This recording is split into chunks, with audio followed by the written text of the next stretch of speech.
Bom dia, pessoal. 7 da manhã, vamos sair da cama, tá na hora de trabalhar. Hoje é dia 12 de março de 2026. Nós estamos começando aqui a penúltima edição da Semana do Desperta e eu espero que você desperte com bastante alegria e com bastante paciência para acompanhar aqui o noticiário que está muito quente no encerramento desta semana, tá bom? Vou logo falar aqui quais são os temas, porque as coisas começam a entrar nos eixos agora. Olha, a primeira coisa que nós vamos tratar hoje aqui no programa é sobre as relações entre o Grupo Globo e o banqueiro Daniel Worcaro. Uma reportagem do Rodrigo Viano, nosso companheiro, apresentador e editor do Urgente e do N2, mostra exatamente onde é que havia proximidade de interesse, inclusive muito dinheiro envolvido em relações de patrocínio e tudo mais que você vai ver daqui a pouquinho como é que funcionava nessa relação intrincada, tá? E talvez você vá começar a entender por que o ex-presidente do Banco Central, Campos Neto, não aparece nos noticiários da Globo. Tá? Daqui a pouquinho o Rodrigo Viana vai contar isso pra gente. Uma anotação aqui de algo muito importante para o Brasil, mas especialmente importante para o Israel, porque foi aqui que esse assunto começou a ser investigado, né? As relações de Antônio Rueda e de Ciro Nogueira com o baronato do PCC. Os dois grandes lavadores de dinheiro do PCC declararam, numa proposta de delação premiada, que Antônio Rueda é, sim, dono das empresas dos aviões que transportam os chefes do PCC. Tudo isso você vai ver ao longo da edição de hoje. Em Brasília, o ministro Dias Toffoli finalmente se declarou suspeito de participar da próxima decisão que diz respeito ao banqueiro Daniel Worcaro, que já foi seu sócio no resort Itaiaia, e não vai votar, né? O relator escolhido para julgar a prisão de Worcaro é Cristiano Zanin. E o que mais nós temos? Temos a situação lá no Estreito de Hormuz. 13 navios já foram atacados, há uma fila enorme de petroleiros e você vai ver essa fila comigo hoje aqui ao vivo nessa edição, tá bom? Esses são os destaques do dia de hoje. Eu repito para você que você saia da cama logo e tenha um bom dia, porque já são 7 horas e... quantos? 7 horas e 2 minutos da manhã. Beleza. Então vamos lá. Alex, bom dia. Cadê você, Alex? Bom dia, aparecer aqui. Bom dia. Hoje você apareceu cedão aqui, porque eu corri com as manchetes aqui, né, Alex? Sim. Tudo bem? Bom dia, Panunzo. Bom dia a todos. Sim, hoje está um pouquinho mais cedo, porque o programa está cheio de coisas e estamos aqui um pouquinho para tentar deixar um pouquinho mais leve esse início de dia aqui no Desperta, Panunzo. Muito bom. E quais são as novidades na sua área? Perfeito. Na minha área, Panunzo, ontem ocorreram 4 jogos da quinta rodada do Campeonato Brasileiro. Começamos com o Atlético Mineiro ganhando de 1-0 ali do Internacional. O Bahia empatou 1-1 contra o Vitória no Clássico Bavi. O Corinthians perdeu de 2-0 ali pro Curitiba. O Anderson tá muito triste aqui porque o time dele perdeu ontem. E para finalizar, o Flamengo ganhou de 2-0 ali do Cruzeiro e foi um jogo muito bom ali para a equipe carioca. E para finalizar a rodada, Panunzo, teremos o jogo entre Remo e Fluminense, Vasco e Palmeiras, São Paulo e Chapecoense e Grêmio e Bragantino, Panunzo. Muito bom. Isso tudo para hoje, né? Isso. Muito Esses bom. 4 jogos vão acontecer hoje à noite e para finalizar essa quinta rodada, e amanhã a gente traz os resultados juntos com a tabelinha final aqui da quinta rodada, e se Deus quiser o Palmeiras vai continuar em primeiro ali. Tá bom. Sei não, hein? Seguindo o ritmo do ano passado aí, começa tudo bem, se bem que esse ano começou com título já, diferente do ano passado, que começou com várias possibilidades e nenhum título, né? Sim.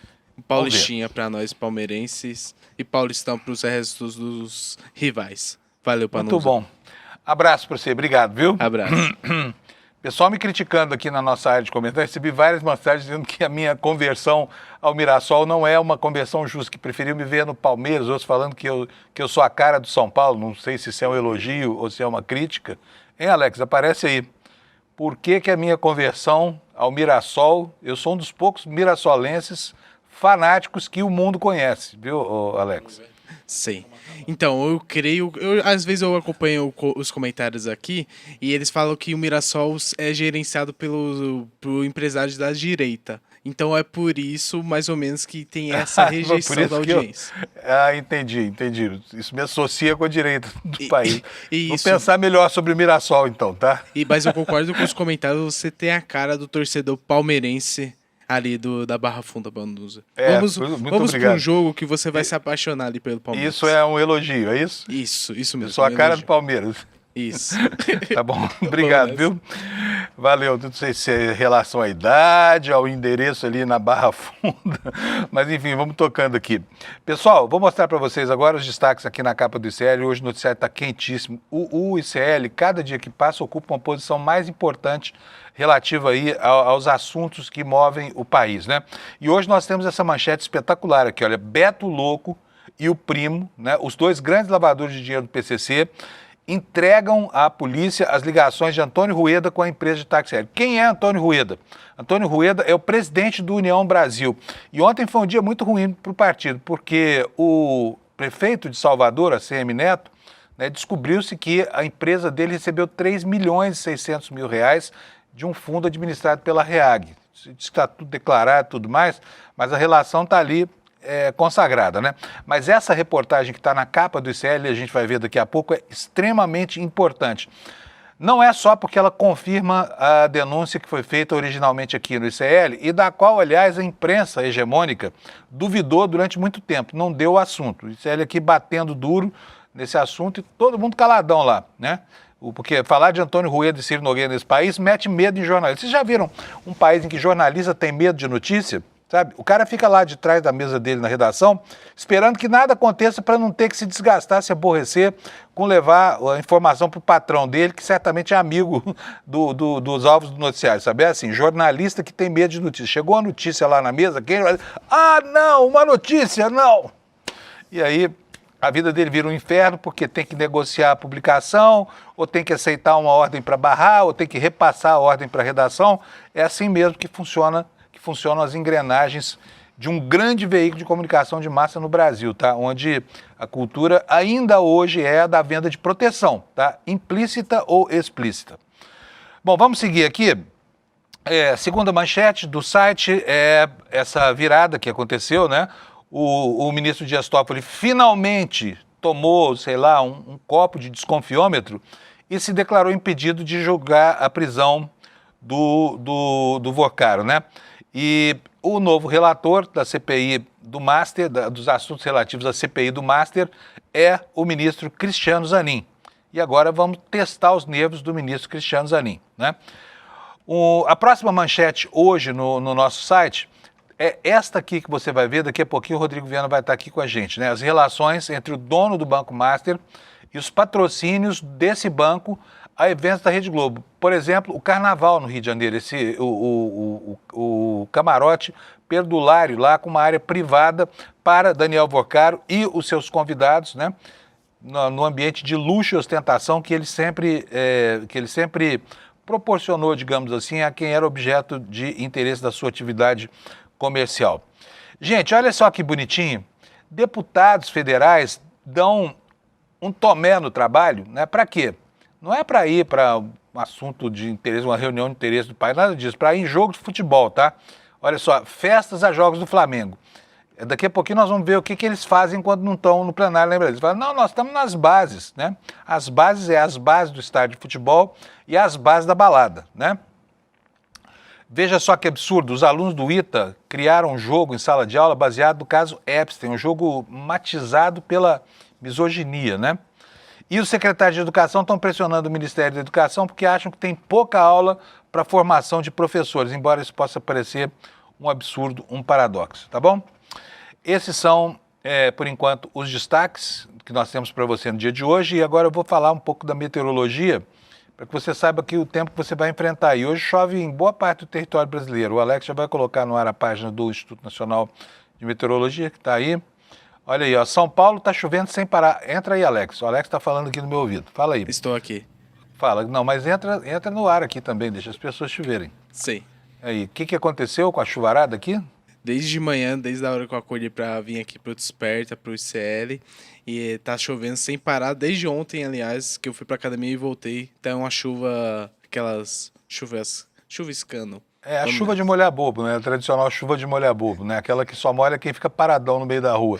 Uma garoinha mais forte.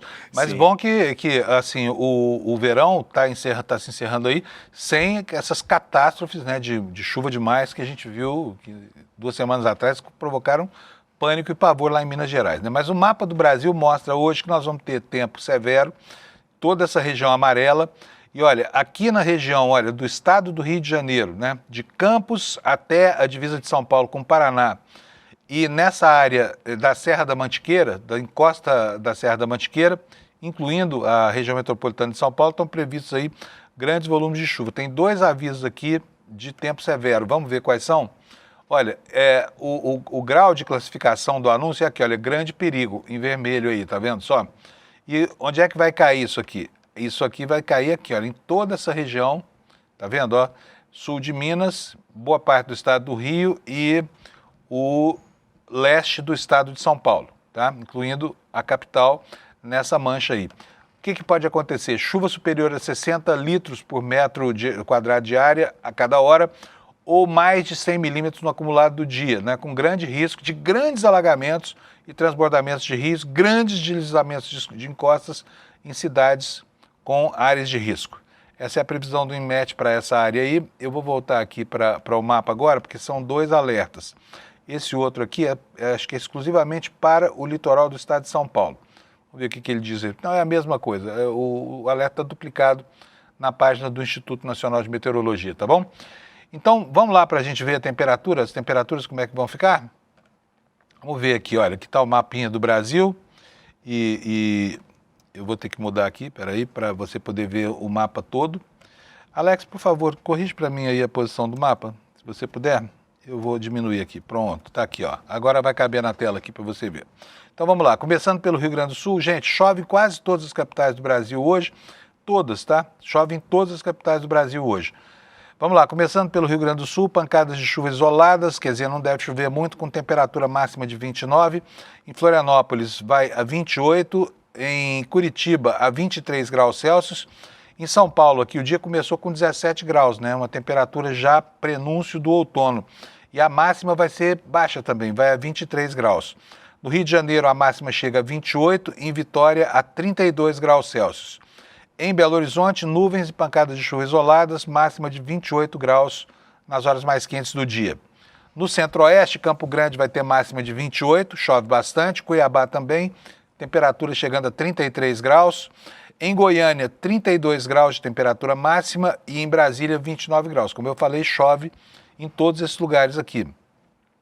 Em Porto Velho, 32 graus Celsius de temperatura máxima. Em Rio Branco, nuvens e pancadas de chuva com trovoadas isoladas, 32 graus de temperatura. Em Manaus, 32 também.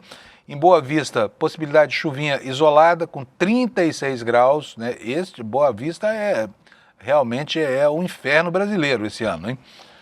Em Macapá, 32 graus de máxima. Em Belém do Pará, 32 também. E em Palmas, no Tocantins, 33 graus, também chove bastante lá em Palmas. Agora vamos para o Nordeste. Em São Luís, no Maranhão, 29 graus de máxima. E não vou nem falar que chove, porque você está vendo aí no mapa, onde está verde, chove, tá? Em Teresina, nuvens e pancadas de chuva com 30 graus. Em Fortaleza, 32. Em Natal, 31 graus Celsius. Em João Pessoa, 33. Em Maceió, 28. Recife, cadê? Recife não apareceu. Recife, 32. Maceió, 32. Aracaju também, 32. E finalmente Manaus, 30 graus Celsius. Chove no Brasil inteiro. Só não vai chover aqui no interiorzinho da Bahia, olha. Do Recôncavo até o norte de Minas Gerais não chove hoje. É quase que um privilégio não ter chuva, né? E também aqui na faixa mais a oeste da região sul, tá? Esta é a previsão do tempo e eu vou correr aqui para a redação do ICL porque a fila está grande hoje e eu vou começar com o Kleber Lourenço, como a gente faz todo dia. Kleber, bom dia. Cadê você? Bem-vindo. Opa, bom dia, Panunzio. Bom dia à comunidade do ICL. Tudo bem? Tudo jóia, Kleber. Muito assunto, né? Vamos começar falando sobre ontem a declaração de impedimento do Toffoli e a indicação ou sorteio do Zanin para conduzir os assuntos relativos à CPI do Banco Master. O que foi que o Toffoli alegou para não participar Aliás, até a semana passada, a expectativa era de que ele, na maior cara de pau, tentasse votar nesses assuntos também, né?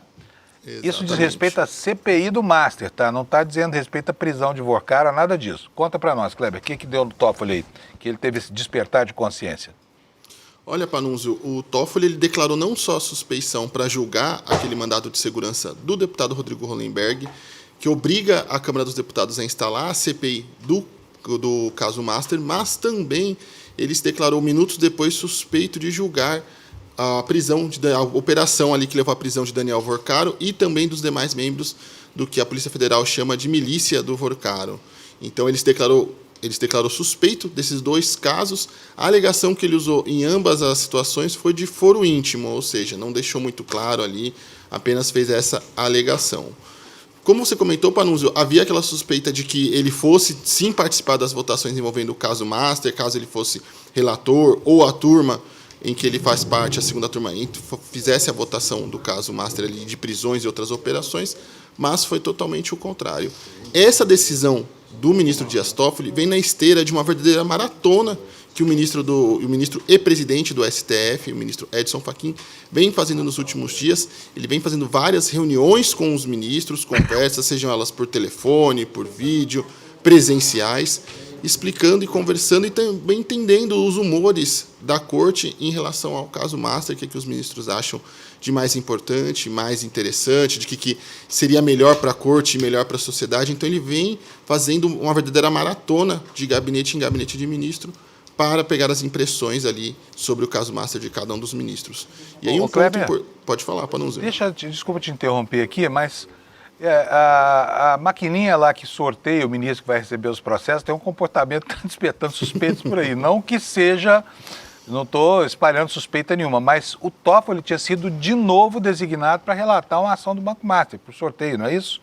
Horas antes de existir. Conta para nós isso aí, por favor. Exatamente. Ele fez o pedido de suspeição dele em ambos os casos, principalmente nesse caso do mandado de segurança, após ele ter sido escolhido pelo sorteio, pelo computador ali que faz o sorteio da destinação dos casos no STF. Então, só para a nossa audiência entender, sempre que chega um caso, é feito se não for o relator ou o ministro responsável pelo caso, não for por prevenção, ou seja, caso um ministro esteja cuidando de determinado caso e surja uma ação no STF ligada ou semelhante a esse caso, isso por prevenção acaba já indo para o mesmo ministro. Se não, é feito o sorteio através do sistema do STF, que até hoje é um sistema fechado e que não houve auditorias externas. Eu lembro que até um tempo atrás o portal UOL tentou ali um pedido para auditar o código-fonte, teve esse pedido negado também pelo STF, mas nesse caso ele recebeu de forma aleatória por esse sorteio a relatoria desse caso do mandado de segurança. Já no caso da prisão de Vorcaro, que ele também julgaria, ele não foi escolhido por sorteio. Na verdade, como é um caso que vai ser julgado pela turma, a segunda turma do STF, e é a turma que o ministro Dias Toffoli faz parte, acaba que automaticamente ele poderia participar da votação. Mas isso também não vai acontecer, porque ele também se declarou suspeito. Muito bom, beleza. Quero só acrescentar aqui as informações do Kleber, uma matéria que está no Globo de hoje. É uma matéria bem importante, mais uma da Malu Gaspar, em que ela afirma assim, só falar desse nome aqui, uma parte da nossa audiência já sente tremor, né? Malu Gaspar. Mas vamos lá. As respostas de Fachin, Carmen Lúcia e Gilmar Mendes e André Mendonça sobre cachês de palestra. Ela perguntou, com base na Lei de Acesso à Informação, e aqui alguns ministros responderam e outros não. Sabe quem são os únicos dois que declararam que não cobram nada, Kleber? Diga, Panunzio, essa eu estou curioso para saber. Se alguém disser que é o Toffoli e o ministro Alexandre de Moraes, errou, tá? Não. Justamente, Zanin e Carmen Lúcia, tá? Os dois que se auto-atribuíram a função de estabelecer limites para a atuação de magistrados, né, em um código de conduta que foi muito mal recebido a proposta por lá. São os dois únicos. Vou ler aqui um trechinho para vocês, olha.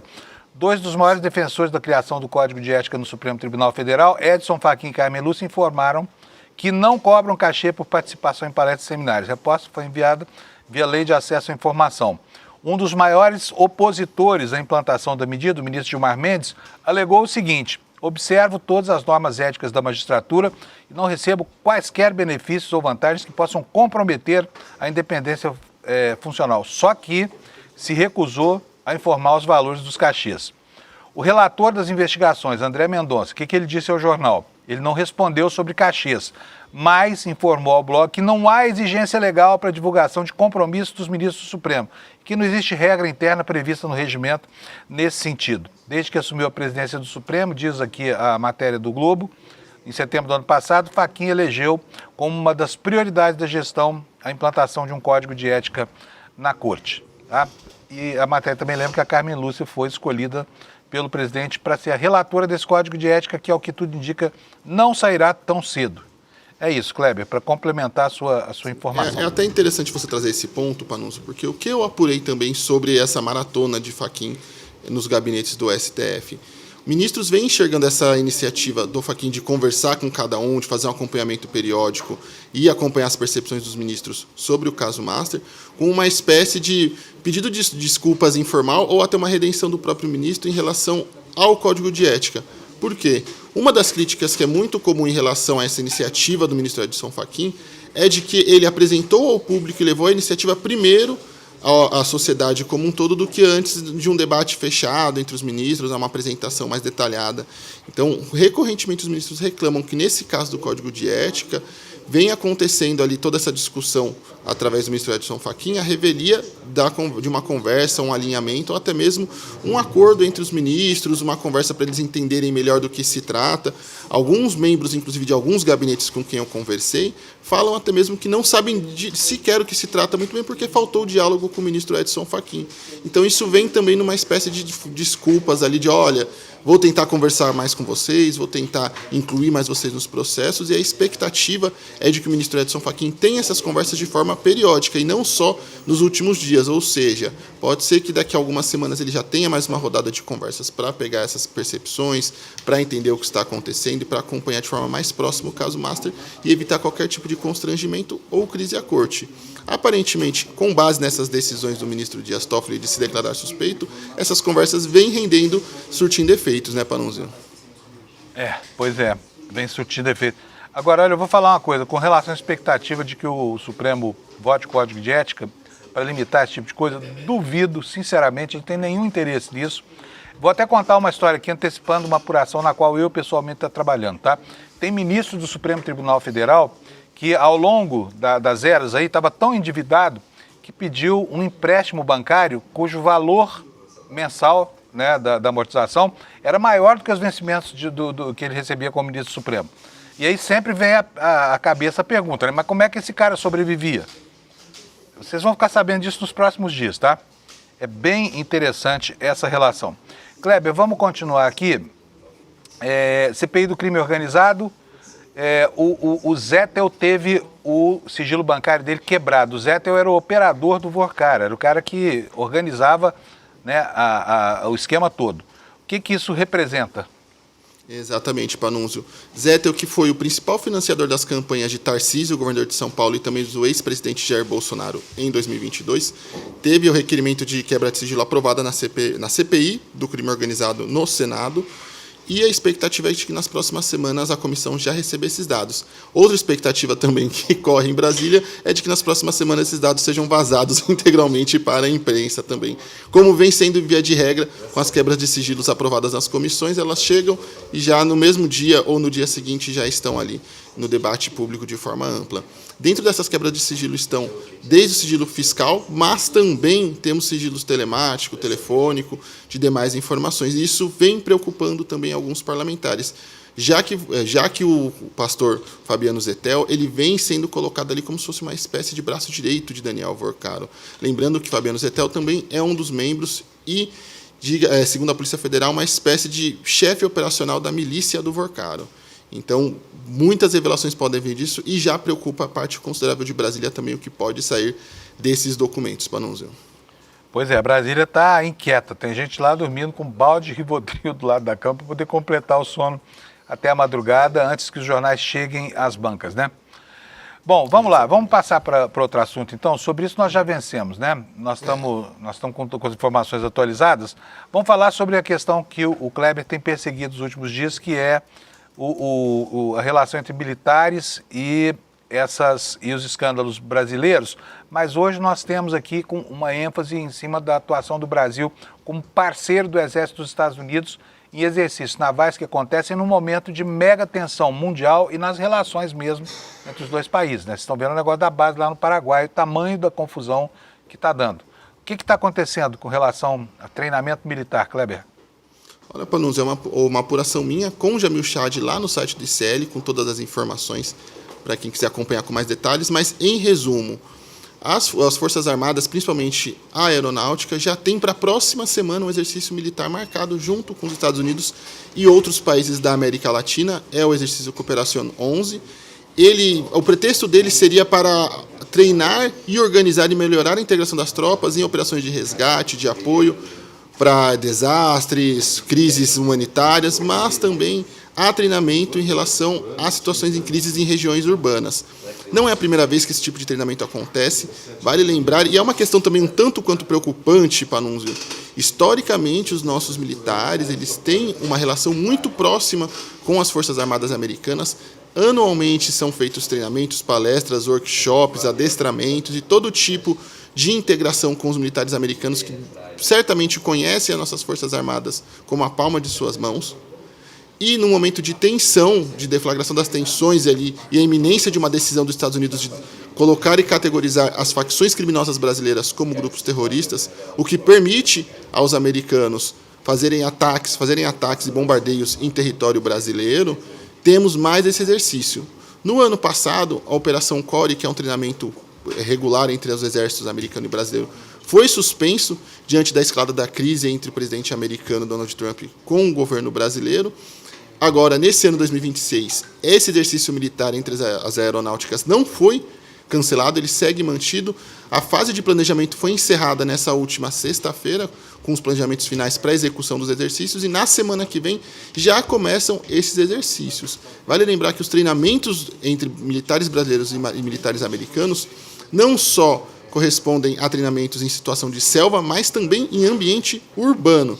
Então é muito preocupante que a gente siga tendo esses treinamentos, siga tendo esse acompanhamento próximo dos militares brasileiros e americanos, da iminência ali de uma nação que já mostrou que não tem a menor preocupação e tem o maior desdém possível com a soberania nacional de qualquer país. Além disso, tem uma outra análise muito importante no nosso site. Eu conversei com a especialista em Forças Armadas, Ana Penido, sobre a subordinação dos militares brasileiros às Forças Armadas americanas e como isso reflete na segurança regional da América do Sul como um todo. Também tem essa matéria lá no site, bem bacana, junto com essa apuração minha com o Jamil Chad, Panunzio. Muito bom. Bom, o último assunto do Kleber hoje diz respeito a combate a agressores de mulheres pelo Congresso Nacional. O que nós temos de informação nessa área, Kleber? Exatamente. Só aproveitando, essa eu vou também convidar vocês a lerem lá no nosso site, clnoticias.com.br, e fala sobre iniciativas tanto do deputado Arlindo Chinaglia, quanto também da Fernanda Melchiona, na defesa das mulheres. Uma impondo ali a instalação de tornozeleiras eletrônicas em agressores de mulheres e outra medida que ainda está em fase preliminar, mas visada em combater grupos de ódio contra mulheres na internet, nas redes sociais. A matéria está completinha no nosso site também, para a nossa audiência conferir. Muito bom. Está na tarja aqui para vocês, né? Então, cadê a tarja? Está aí embaixo. Beleza, maravilha. O Anderson já vai botar no ar aqui a tarja para você que quer seguir aí a recomendação do Kleber. Kleber, é isso, né?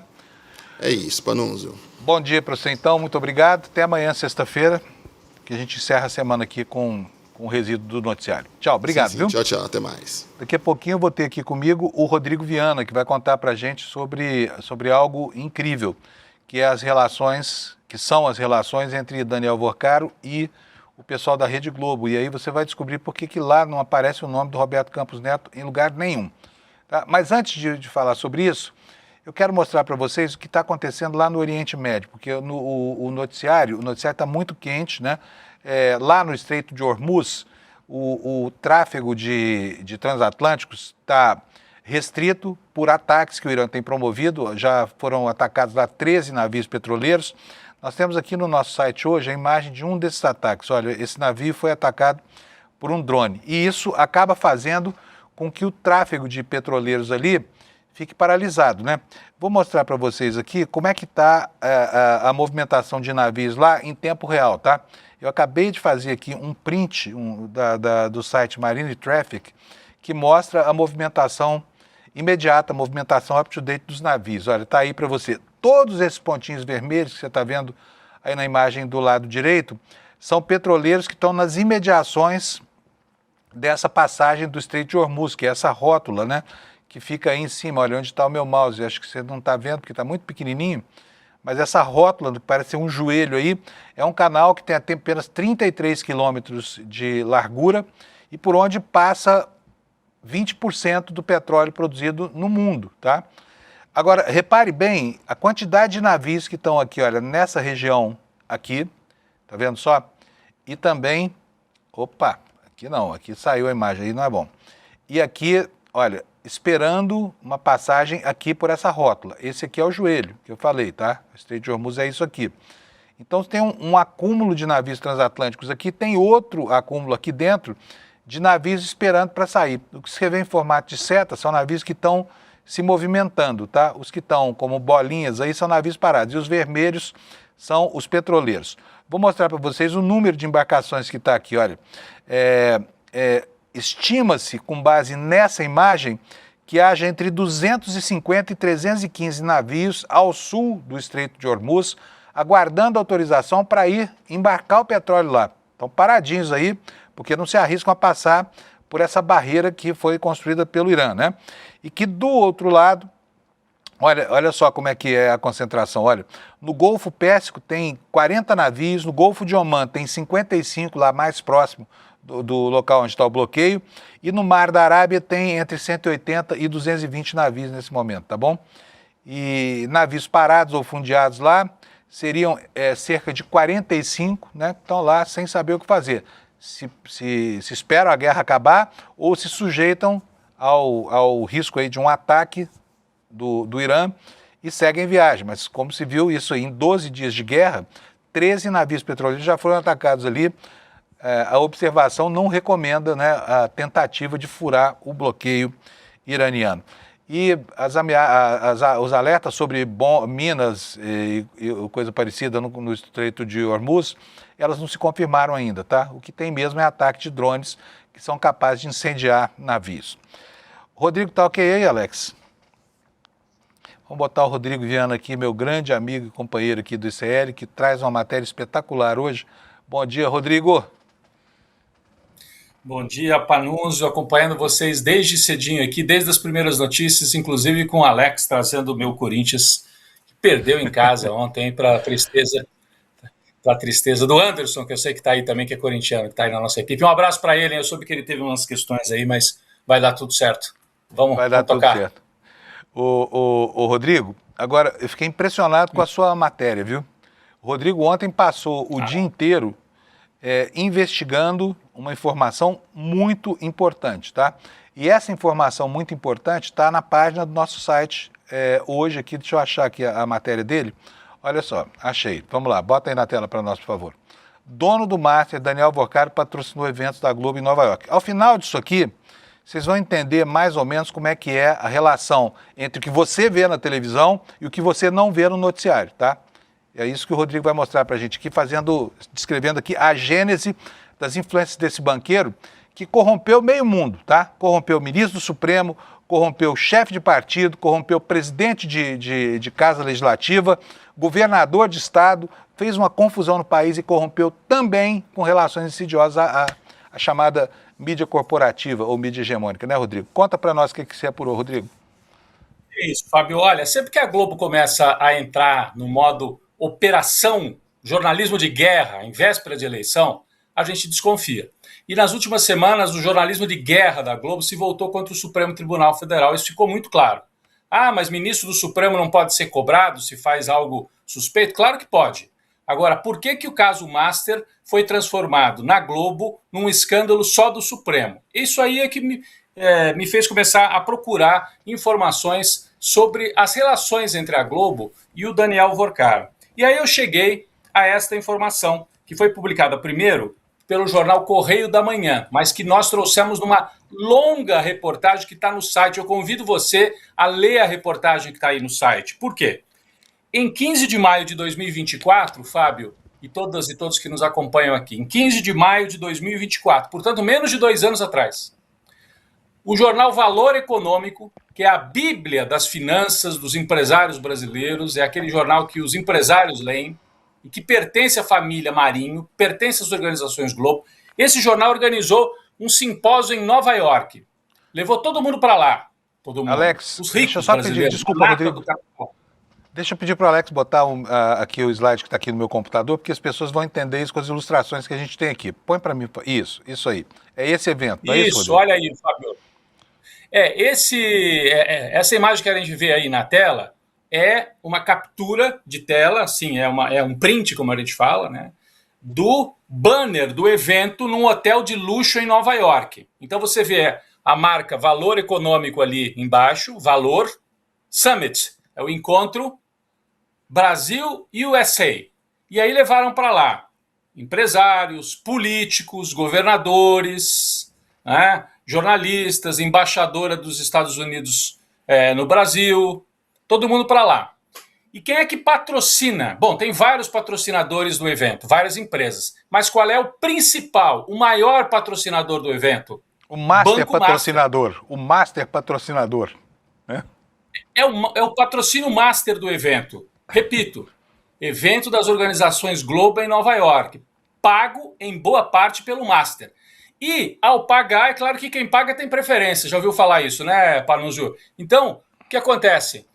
O Daniel Vorcaro fez a abertura do simpósio do jornal das organizações Globo em Nova York. A gente tem aí, Fábio, acho que você separou, o chefão, o diretor da editora Globo, chamado Frederic Cachard. É o que está à direita na imagem aí, que está no fundo da tela. O Frederic Cachard vai pro... Aí, ó. Esse é o Frederic Cachard, do lado direito.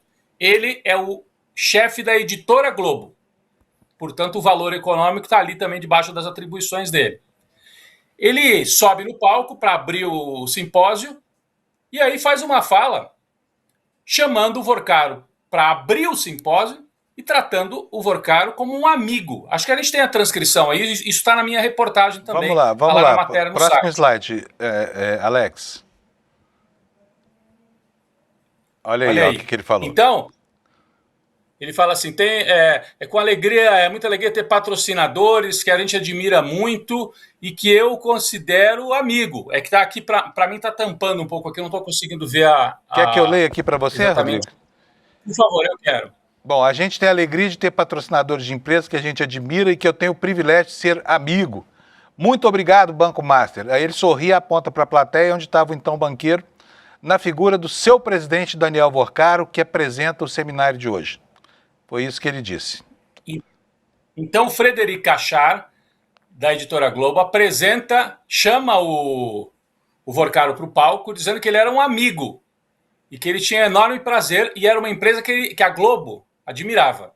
Aí, Fábio, o Vorcaro sobe para o palco. E o que ele faz? Primeiro ele passa um vídeo fazendo propaganda do Banco Master no evento da Globo.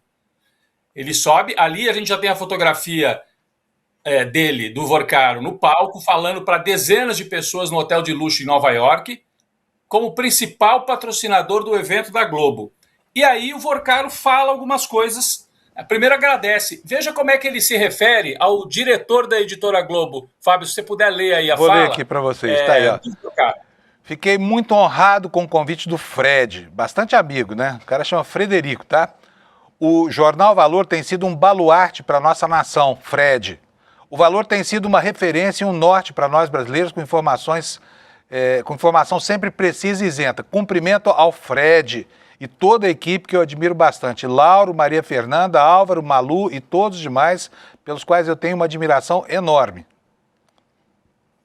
Então, aí é o Vorcaro se referindo ao diretor, é um dos principais executivos da Globo. Tem a família Marinho em cima e depois tem 3 ou 4 executivos. Esse é um deles. O Vorcaro tratava o Frederic Cachard como Fred. Você imagina o grau de intimidade que eles tinham. E aí, Fábio, o que me chama a atenção? Ele falou ali como se ele fosse um sábio. O sábio, o empresário bem-sucedido, alguém que pode, inclusive, dar opiniões sobre a política, sobre as instituições brasileiras. Eu separei um outro trecho da fala do Vorcaro para os convidados da Globo lá em Nova York em 2024. Nós temos outro trecho aí na tela. Vamos lá, vou ler para vocês aqui. Tivemos crises institucionais, passamos por uma lava-jato, mas saímos disso tudo mais fortes. Se tem uma democracia que foi forjada a ferro e fogo, é a democracia brasileira. Acredito que a gente tem 3 poderes que são fortes, se complementam, se auditam, e é algo que a gente tem que bater no peito e se orgulhar. Nós temos sim segurança jurídica. Todo esse passado recente mostra o quão forte é a nossa democracia e o quanto a gente tem de segurança jurídica no nosso país. Isso é frase do Daniel Vorcaro? É isso? Caramba. Segurança. Ele estava falando quase como se fosse um advogado constitucionalista, sabe assim, num simpósio. Veja bem, o Brasil tem segurança jurídica, garante segurança jurídica. Bom, tem segurança jurídica para prender o Vorcaro, isso a gente viu que tem. E ele mostrava uma grande segurança jurídica, mas de outro nível, porque ele achava que tinha os 3 poderes na mão. Ele tinha certeza disso. E por que ele achava que ele tinha tanta segurança para poder fazer o que ele quisesse? Porque, Fábio, o que me ocorre assistindo isso tudo? Aliás, esse vídeo, eu não tirei isso de nenhuma transcrição. Eu transcrevi, assisti o vídeo. Esse simpósio, se você tiver curiosidade, está todo filmado.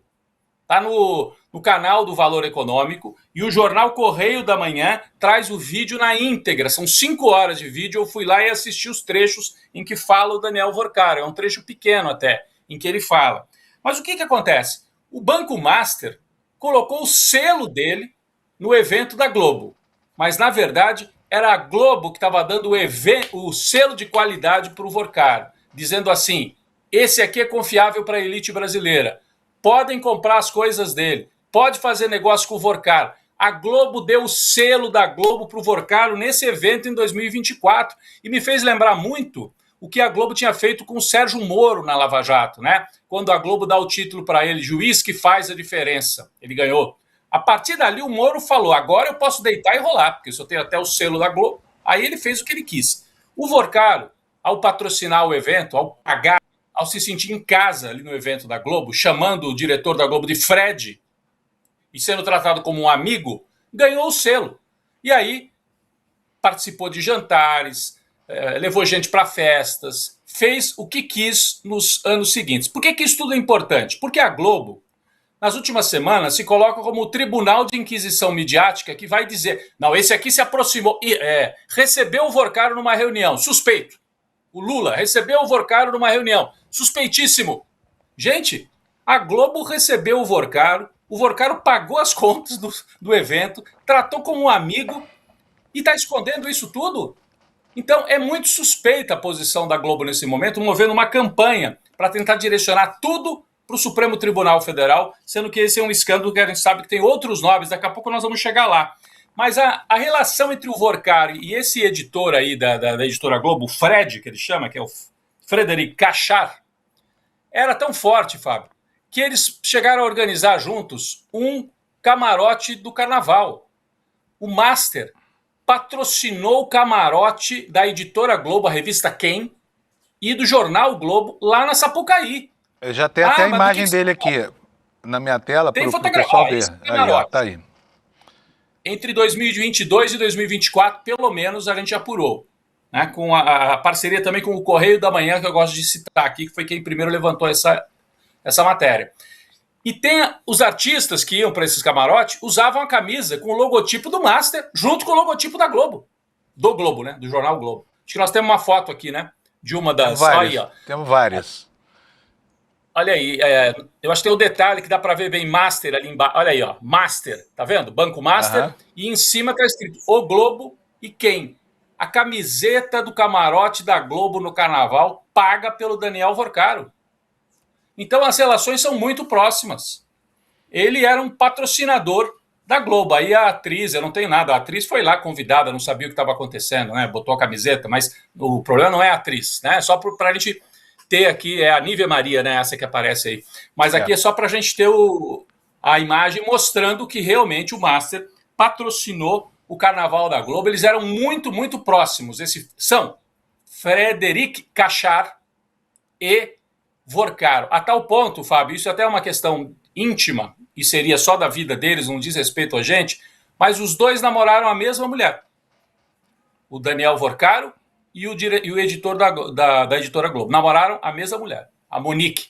Aquela que, inclusive, o Vorcaro no chat do telefone chama de Alan do TI, que ele queria esconder o namoro. Né? Mas o Cachar, o Fred, também namorou essa mesma moça, Fábio. Agora, o universo feminino dele era uma coisa ridícula de pequena, né? Porque são sempre as mesmas mulheres alternando posições e parcerias aí. Não tem nada contra, não estamos falando de questão íntima, mas é incrível a coincidência, porque parece que são sempre os mesmos personagens orbitando os mesmos assuntos e as mesmas pessoas, né, Rodrigo? É um círculo. É a elite brasileira. Vorcaro e Globo, tudo a ver. Aliás, o Vorcaro tinha aquele grupo de zap que ele chamava de A Turma. Lembra? Ele, inclusive, aquele rapaz que morreu, né? Dizem que se matou. Aquilo era usado para ele articular ameaças, arapongagem, tudo chamava A Turma. E aí eu até escrevo isso. A Globo não estava no grupo da Turma, mas o Vorcaro estava na turma da Globo. A Globo não estava no grupo de zap A Turma, mas o Vorcaro, em 2024, estava na turma da Globo. Da editora Globo. Agora, deixa eu te perguntar uma coisa. Obviamente, porque esses são fatos que vão dando o contorno, mas tem algo incômodo. Quando a gente assiste ao noticiário da Globo, o Campos Neto não está lá, é uma figura praticamente ausente. Qual é a relação entre essas parcerias, digamos assim, entre Vorcaro e Globo e o sumiço do Campos Neto? Por que Campos Neto não aparece no material que tão inquisitivamente a Globo apresenta nos seus noticiários? A Globo, Globo News e tudo mais. Pois é. Então, o Campos Neto é uma ausência que grita. Por quê? Vamos lembrar aqui. Primeiro, o Campos Neto foi presidente do Banco Central. Foi debaixo da presidência dele, debaixo do nariz dele, que o Master se construiu como um império, que durou pouco, mas foi um império. Então, foi com a anuência do Campos Neto e com o carimbo de qualidade da Globo nesse evento lá de Nova York. Então, o Campos Neto permitiu que o Master existisse. Tanto que o Master só é liquidado quando o Campos Neto sai do Banco Central. E aí, a Globo e o Campos Neto têm uma afinidade ideológica, em primeiro lugar, né? Porque os dois defendem... Bom, primeiro que o avô do Campos Neto foi ministro da ditadura que ajudou a Globo, mas essa é uma afinidade mais histórica.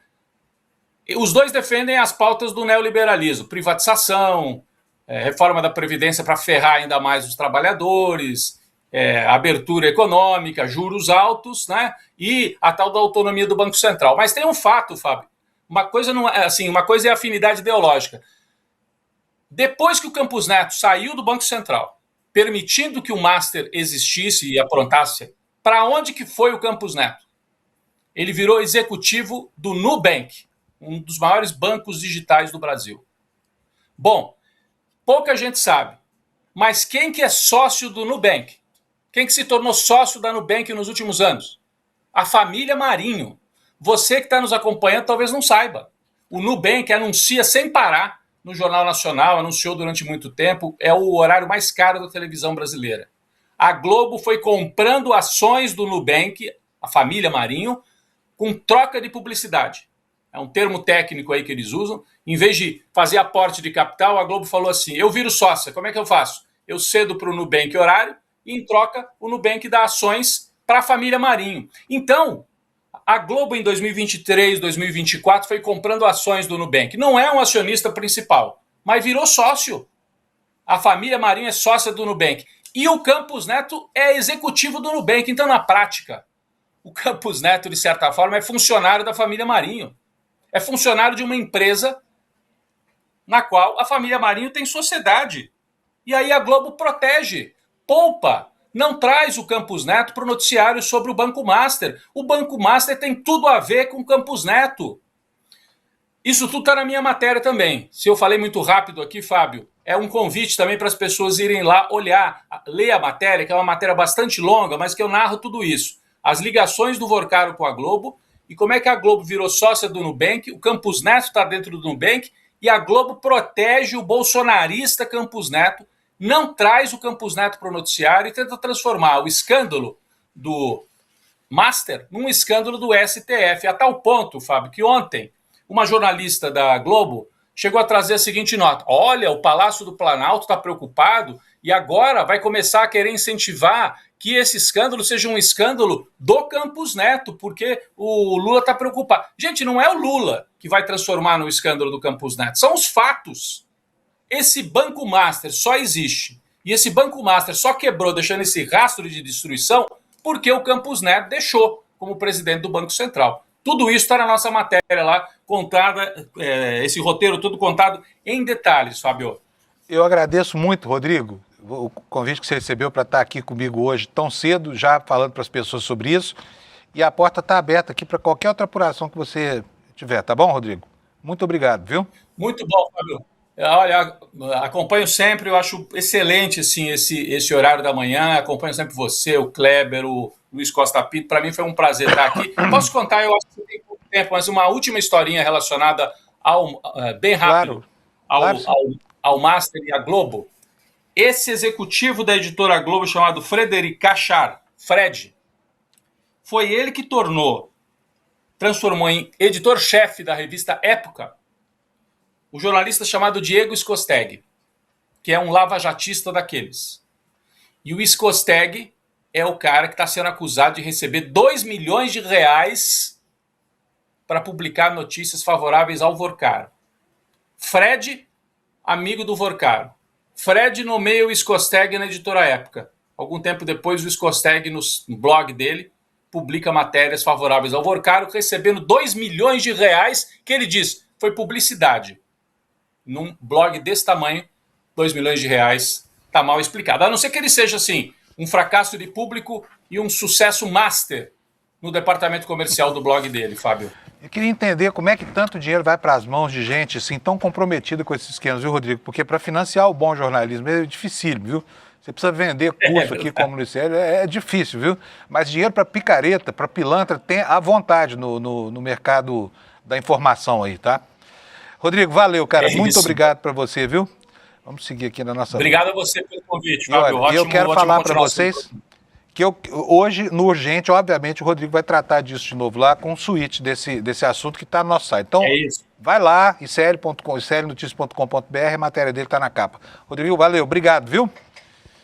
Até mais. Tchau. Um abraço.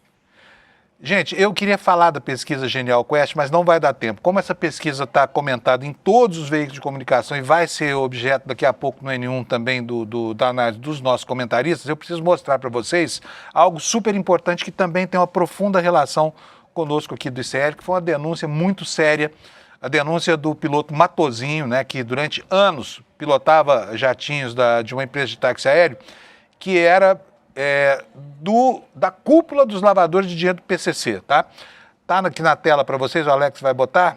Olha só, é uma matéria exclusiva só aqui, tá? Só no nosso portal. Então eu vou ler um trechinho dessa matéria aqui e depois vocês vão conferir no nosso portal. Beto Louco e o primo, né, esses próceres da lavagem de dinheiro do PCC, entregaram Antônio Rueda, presidente do União Brasil, presidente do partido político, como sócio da empresa de aéreo que servia aos barões da lavagem de dinheiro do PCC. Tá? Matéria da Alice Maciel e do Flávio VM Costa no nosso site.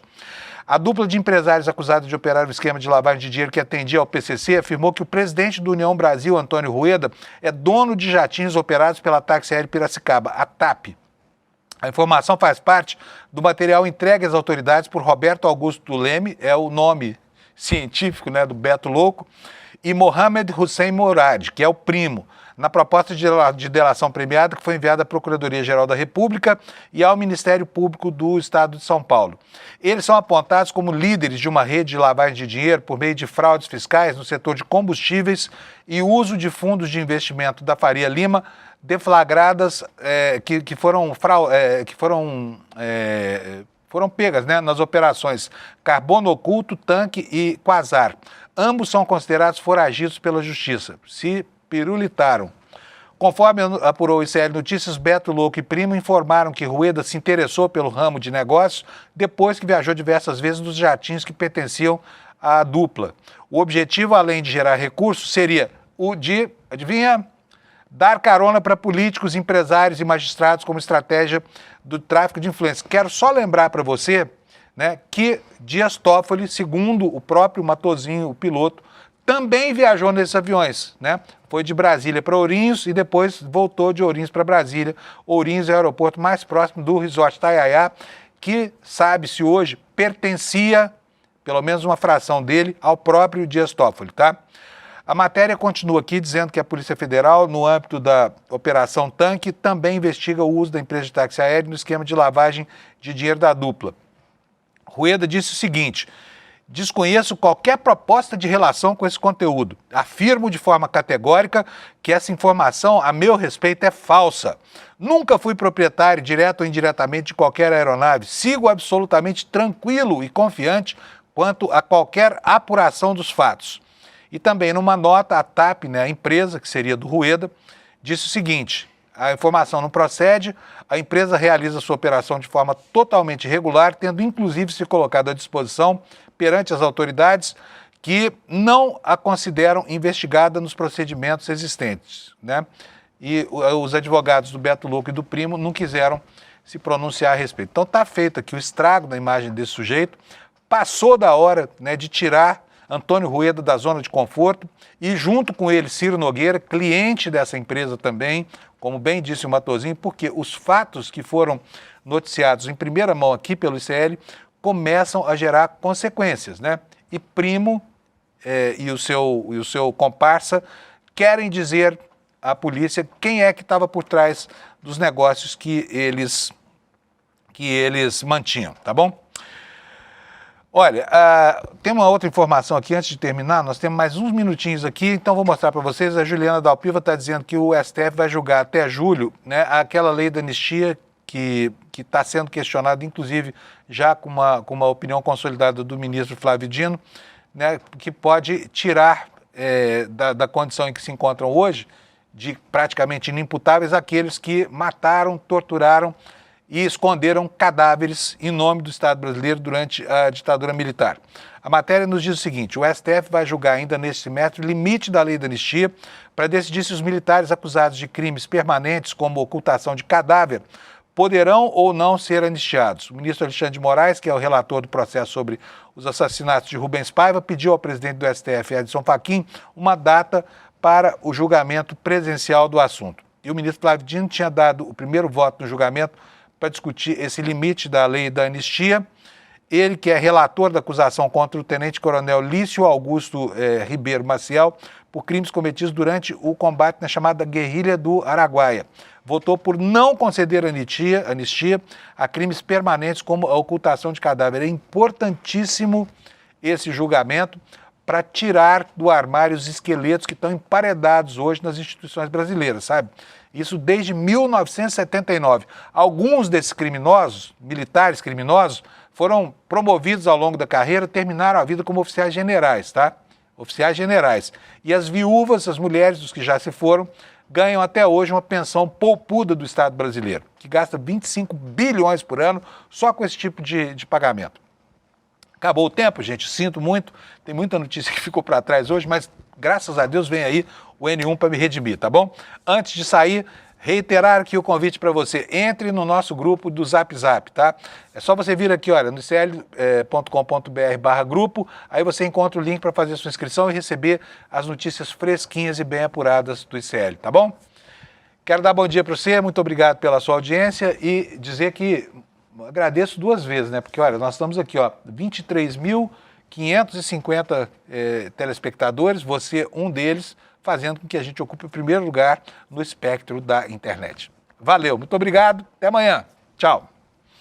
60 anos depois do golpe civil-militar que nos levou ao abismo, o quanto ainda resta de ditadura em 2024, no futuro imediato do Brasil? Quanto temos ainda que lutar?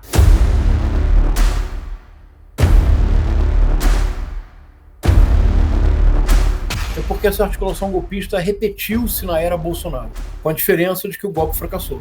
Esse temor do comunismo é utilizado até hoje, é o mesmo método, a mesma coisa, manipula a sociedade, informações. A história ensina que, sem memória, não há futuro.